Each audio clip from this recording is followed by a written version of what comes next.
আসসালামু আলাইকুম। কুকিং হাউজের আজকের আয়োজনে আপনাদের সাথে শেয়ার করব ডিম দিয়ে দারুণ মজাদার একটি রেসিপি। রান্না করব ডিমের শাহি কোরমা। ডিমের এই শাহি কোরমাটা সবাই অনেক বেশি পছন্দ করে খেতে। ডিমের এই শাহি কোরমাটা যে কোনো অনুষ্ঠানে অতিথি আপ্যায়নে খুব সহজেই বানিয়ে পরিবেশন করতে পারেন। তাহলে চলুন রেসিপিটি দেখে নেই। আর এখনও যারা আমার চ্যানেলটি সাবস্ক্রাইব করেনি তারা প্লিজ আমার চ্যানেলটি সাবস্ক্রাইব করে নেবেন এবং পাশে থাকা ছোট্ট বেল আইকনটি ক্লিক করে দিবেন। এতে করে আমি যখনই কোনো ভিডিও আপলোড করব সাথে সাথে আপনাদের কাছে নোটিফিকেশনটি পৌঁছে যাবে। ডিমের শাহি কোরমা রান্না করার জন্য আমি এখানে 6টা ডিম ভালোভাবে সেদ্ধ করে খোসাটা ছাড়িয়ে নিয়েছি আর ডিমগুলো একটু কেটে কেটে নিয়েছি, এতে করে ডিমের মধ্যে মশলাটা ভালোভাবে মিশে যাবে। আমি 6টা ডিম নিয়েছি, আপনারা আপনাদের পরিমাণ মতো করে ডিম নিয়ে এটা রান্না করে নিতে পারেন। প্যানে আমি খুবই সামান্য পরিমাণ তেল দিয়ে দেব। তেলটা গরম করে ডিমগুলো দিয়ে দিয়েছি। এখন এর উপর দিয়ে কিছুটা লবণ ছড়িয়ে দেব। যেহেতু ডিমের সাদা কোরমা রান্না করব তাই এখানে কিন্তু কোনো হলুদের ব্যবহার হবে না, হলুদ ছাড়াই রান্না হবে। ডিমটা খুবই হালকা করে ভেজে নেব, খুব বেশি কড়া করে ভাজলে ডিমগুলো অনেক শক্ত হয়ে যাবে। একটু উল্টাপাল্টা করে দিয়ে হালকা করে ডিমগুলো ভেজে নেব। ডিমগুলো ভাজা হয়ে গিয়েছে, এখন প্যান থেকে তুলে নেব। ওই প্যানেই এখন দিয়ে দেব পরিমাণ মতো তেল। এবার দিয়ে দেবো হাফ কাপ পরিমাণ পেঁয়াজ কুচি। এখন এই পেঁয়াজটাকে ভেজে আমি একটু বেরেস্তা তৈরি করে নেব। অল্প আঁচে নেড়ে চেড়ে পেঁয়াজটা আমি ভেজে নিয়েছি লাল করে। এখন এই পেঁয়াজগুলো আমি তুলে রাখবো তেল থেকে। পেঁয়াজগুলো তুলে নিয়েছি।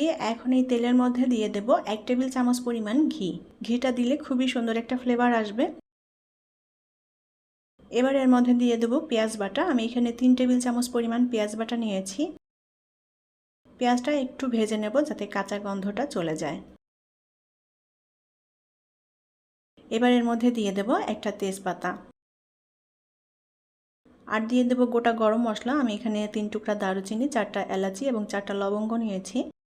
এবার অল্প আঁচে নেড়ে চেড়ে মশলাটা একটু ভেজে নেব। যে পেঁয়াজটা দিয়েছি পেঁয়াজের কাঁচা গন্ধটা চলে যাওয়া পর্যন্ত এটা ভেজে নিতে হবে।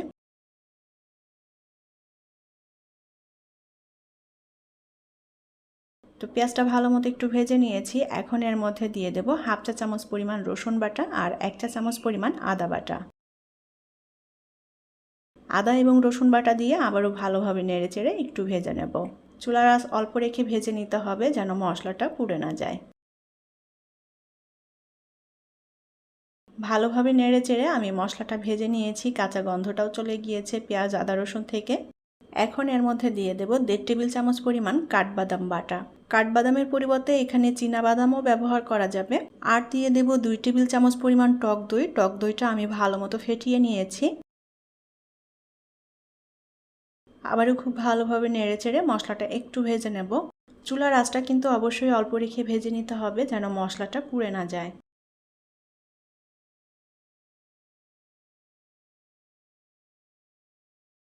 মশলাটা একটু ভেজে নিয়েছি। এখন এর মধ্যে দিয়ে দেব স্বাদমতো লবণ। লবণটা দিয়ে আবারও ভালোভাবে নেড়েচেড়ে ভেজে নেব। মশলাটা ভালোভাবে কষানোর জন্য এখন এর মধ্যে কিছুটা দুধ দিয়ে দেব। আমি এখানে কোনো পানি ব্যবহার করছি না। দুধটা দিয়ে খুব ভালোভাবে নেড়েচেড়ে এখন মশলাটাকে কষিয়ে নেব। মশলাটা যত ভালোভাবে কষানো হবে অনেক বেশি টেস্টি হবে খেতে ডিমের এই কোরমাটা। এখন এর মধ্যে দিয়ে দেব টালা জিরার গুঁড়া 1 চা চামচ পরিমাণ আর দিয়ে দেব ধনিয়ার গুঁড়া 1 চা চামচ পরিমাণ। ভালোভাবে নেড়েচেড়ে মশলাটা মিশিয়ে নেব। ডিমের এই কোরমাটা রান্না করতে এখানে শুধুমাত্র শুকনা মরিচের গুঁড়া এবং হলুদটা বাদ দিয়ে সব মশলা এখানে অ্যাড করছি। আর যেহেতু সাদা কোরমা রান্না করছি যার কারণে আমি এখানে শুকনা মরিচ এবং হলুদ গুঁড়াটা দিচ্ছি না। যদি ঝাল কোরমা রান্না করা হয় তাহলে হলুদ এবং শুকনা মরিচের গুঁড়া দুটোই দেওয়া যাবে। মশলাটা আমি খুব ভালোভাবে নেড়েচেড়ে কষিয়ে নিয়েছি। এখন এর মধ্যে দিয়ে দেব কয়েকটা কাঁচামরিচ। কাঁচামরিচগুলো আমি হালকা একটু চিড়ে দিয়েছি, এতে করে কাঁচামরিচের একটু ঝাল ঝাল বের হবে, সুন্দর একটা ফ্লেভারও আসবে।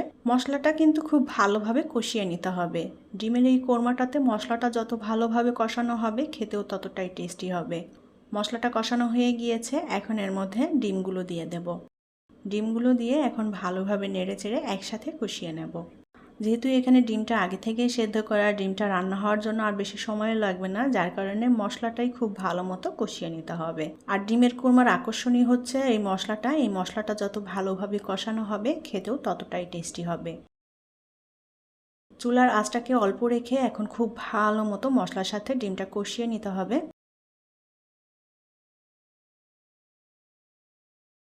আমি 3-4 মিনিট মতো ডিমটা ভালো মতো মশলার সাথে কষিয়ে নিয়েছি। এখন এর মধ্যে দিয়ে দেব 1 কাপ পরিমাণ দুধ।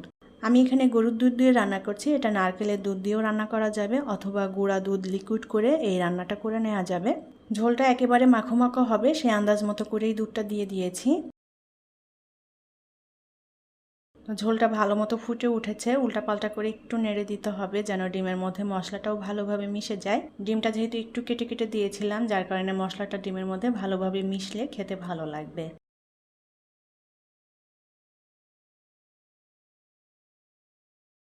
4-5 মিনিট ডিমটা রান্না করে নিয়েছি। ঝোলটা অনেকটা ঘন হয়ে এসেছে।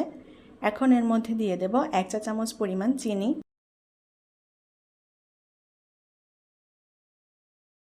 আর এখন এর মধ্যে দিয়ে দেব 1 চা চামচ পরিমাণ কেওড়া জল। কেওড়া জলটা দিলে খুবই সুন্দর একটা ফ্লেভার আসবে। আর দিয়ে দেব প্রথমে যে পেঁয়াজের বেরেস্তা করে নিয়েছিলাম সেখান থেকে কিছুটা পেঁয়াজের বেরেস্তা দিয়ে দেব।